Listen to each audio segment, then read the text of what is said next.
Jared Goff, the Lions quarterback. Let me see. I got the numbers here last year. He threw for almost 4,000 yards, 20 touchdowns, 13 interceptions, and, of course, was the quarterback when the Rams went to the Super Bowl. And Jared Goff joining us on the program. How long did it take for you to feel comfortable looking at yourself in a Lions uniform?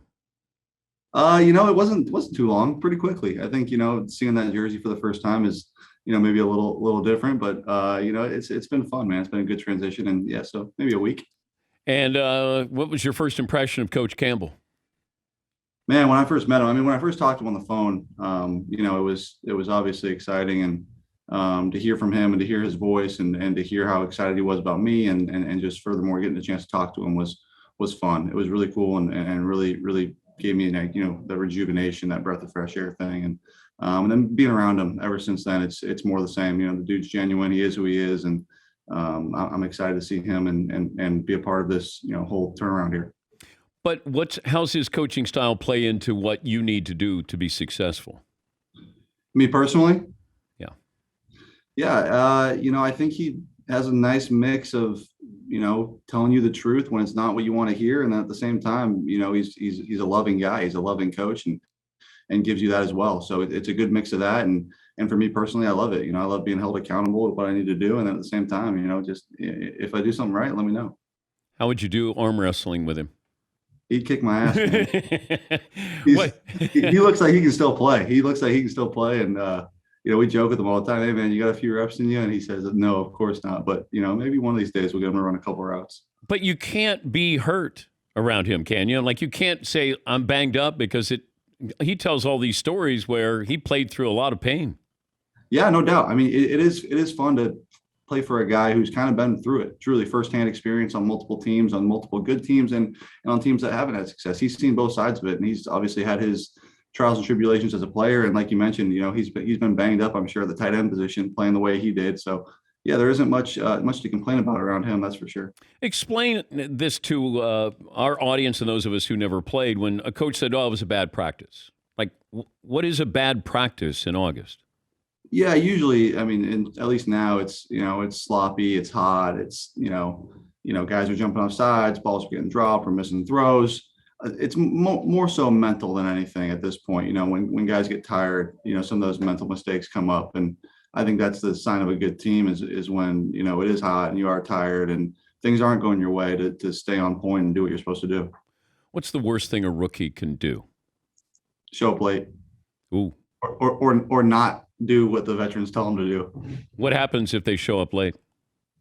I mean, it's a fine. It's whatever the head coach decides to do, but it's more so just kind of a, showing that you're not really a pro yet, and for the we haven't had any of that, which has been good. But I think furthermore, if the vet asks you to go pick them up some food, you go pick them up some food or something like that. Did you get hazed with the Rams?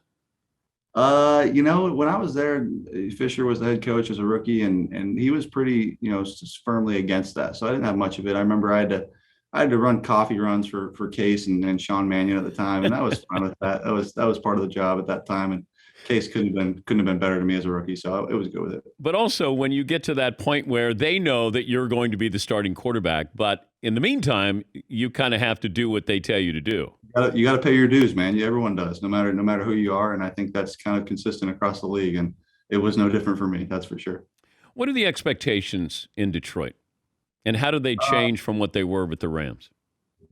Yeah, I mean, internally they don't change. Internally, it's win games and first goal is win your division and then go from there and be in the playoffs. Internally, obviously the external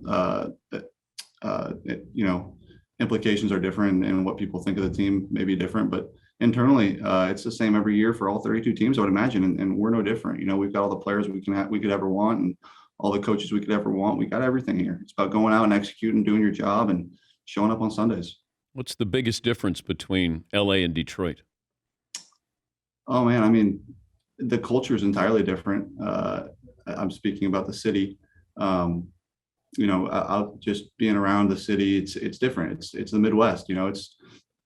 It's more. There's more like I think there's a little more culinary out here, which is cool for me to experience. There's obviously more green, more lakes, which is cool.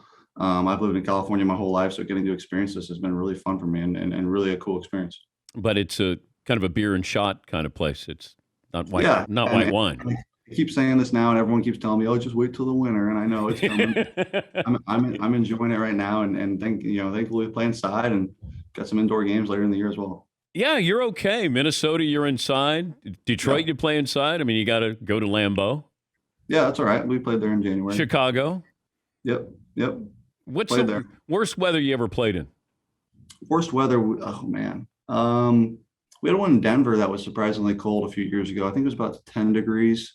It wasn't snowing, it was just cold. And then it snowed a little bit in that Green Bay game last year, but that wasn't particularly cold. It was just a little drizzle snow. I've never had like the white field stuff. I've never had to experience that. So maybe I will, but it'll be fun. You're going to. Yeah, I can't wait. We're talking to the Lions quarterback, Jared Goff. Finish this sentence. The reason why I'm no longer a Ram is, Oh man, Dan, that's not a question for me. well, why you think you're not a Ram. Yeah, hey man, they had decisions to make. They wanted to make the decision that's part of this league and the way things go. But I couldn't be happier to be here, and I've had so much fun, building this thing up with Dan and the rest of the coaches and players. And it's been a joy for me. It really has been. It's been a really fun challenge and something that I'm looking forward to putting on the field this fall. I know you don't want to look back. I'm just curious about the process of moving forward. How do you get over a breakup when somebody says they no longer like you? I mean, it's the same way as anything else. I got people who do like me, and you focus on that. You focus on what you have and all the good things, and that it's part of this league. It's part of the business. I mean, I'm sure it's not quite the same, but in some regards, you guys go through it in the media with ESPN or where you're at now. Like it's you got people that do love you, and you got people that don't anymore, and that's the way things go. Yeah, but I'm still mad at ESPN. See, I hadn't gotten That's past okay. that. Yeah, yeah. Are you still Okay. mad? Yeah, and you can be mad, and there's parts of me that still are, of course. But I've got some things to look forward to here that I'm excited about. What do you do with your old Rams gear? Because if you don't want it, maybe I could give it to the Danettes for a Christmas gift. Yeah, I'll send it to you guys. And I don't know if I have much of it anymore. It's probably been donated at this point, but yeah, I'll send you guys some Lions gear instead. How's that sound? That's okay. All right, I'm okay with that. But have you gotten mistaken for Ryan Gosling in Detroit? No, I have not. No. That was just an LA thing? Yeah, and that doesn't. I mean, I haven't had that happen in quite a while, but no, that would if that were to happen, it would happen much more in LA, no Yeah, doubt. and it's a good thing that if it happens, I mean, if somebody says, "Oh, hey, I love you in your movies," like that's okay. Yeah, that's okay. That's Yeah, okay. yeah, I'll play along with it at times. yeah. Well, good luck there in Detroit. Great to talk to you again, and we appreciate your time.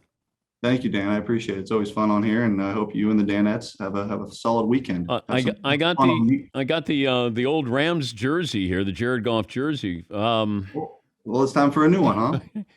How about after your first win? Can we get the Lions' first win and we hang that up? I can give you one that looks like it.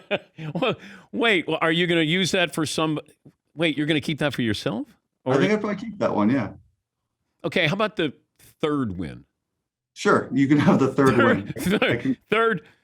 McLovin, would you check when Goff is playing? Who's he playing? Like the third game? When's he play Rodgers or somebody? Can we find this out? I need you to beat somebody substantial here. We play Green Bay week 2. Oh, so I can't get that jersey. Yeah, Paulie. You got that's early. Bears week 4, Ooh. Vikings week 5. Oh, okay. Conference. I like it. Ooh, they Which one host you the want? they host the Bengals. Are you calling your victory here? No, I'm saying, which one would you like? How about Rams week 7? Okay. Deal. I didn't want to bring that up. Paulie made me bring that up. That's all right. Yeah. Hey, thanks for joining us. Good luck. Hey, I appreciate it, man. Thanks for having me. It's Jared Goff. Yeah, we'll take the Lions jersey when you play the Rams.